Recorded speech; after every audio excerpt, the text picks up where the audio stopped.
Well, joining us live in studio this afternoon, Austin City Council member Mike Martinez. I know you were out at the press conference earlier, so thank you for being here. Now, as you know, all eyes already on Austin with this festival. Now their eyes on Austin for something different. What message do you think this is sending to the world? You've got to be thinking about that.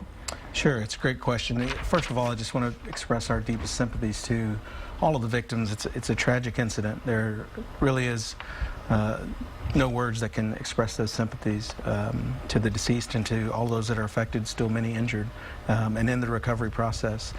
You know, I think the message that is being heard right now is that something tragic happened during South by Southwest. This incident could have happened on any given day. This individual made a conscious decision to flee from the police. Unfortunately, he happened to be near an area that was, heavily filled with folks enjoying South by Southwest, and that's why it turned so horrifically tragic. Do you have questions already forming in your mind as a council member as far as what does this city do next? You know, I'm not going to sit here and start second-guessing things. Obviously, we're going to review all of the practices that we have in place to keep folks safe during major events such as South by. But this is something that we train for. This is something that our police, fire, and EMS are prepared for. And what we saw last night was that training does really come in handy when incidents like this happen. You never want to see these incidents, but you want them prepared. The 5 most critical patients were off the scene and in the hospital within 5 minutes. The entire incident from the time the first call came in to where fire left the scene was 47 minutes. So to have this tragic of an incident of this magnitude and that level of a response really was spectacular on their part. We have to review some of our practices to see if there are improvements that we can make.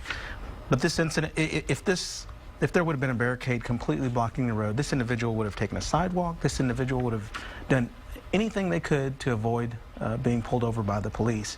And unfortunately, that's where it turned tragic when this young man made this terrible decision. Do you think it's the right move by the festival, and then the chief also agreeing to move forward and keep going with the music? I do. We have 30 to 50,000 visitors from across the world. I think it would send the wrong message to stop everything, and then what would happen to them? None of them have flights booked out of town until Sunday or Monday. This is a tragic incident. We are going to continue working on this, continue trying to improve safety for all of our visitors, but I think pulling the plug on the festival would not be appropriate. Now, it may be in the cards for those venues that were right there on Red River. Their employees were out doing CPR on victims last night. Employees of the Mohawk and Cheer Up Charlie's, bystanders. I mean, it was a tragic scene.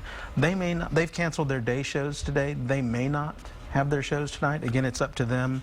We're going to continue working with them throughout the day. We want them to feel safe if they are going to open their doors tonight. We're going to do everything we can to make sure that the public safety is paramount. And you do have some new information about a candlelight vigil that is going to be taking place tonight. Yeah, we received information about 30 minutes ago that St. David's Episcopal Church on 8th Street is going to begin a candlelight vigil tonight at 5:30 p.m. As you all have reported, 2 deaths out of this incident, but there are also still 2 very critical patients that are struggling right now. And so St. David's Episcopal Church, which is a South by venue, is actually doing candlelight vigil this evening. And so we encourage the public and those who are here for South by who want to join in the candlelight vigil to go to St. David's on 8th Street at 5:30 p.m. today. All right, Councilmember Mike Martinez, thank you so much for being with us this afternoon.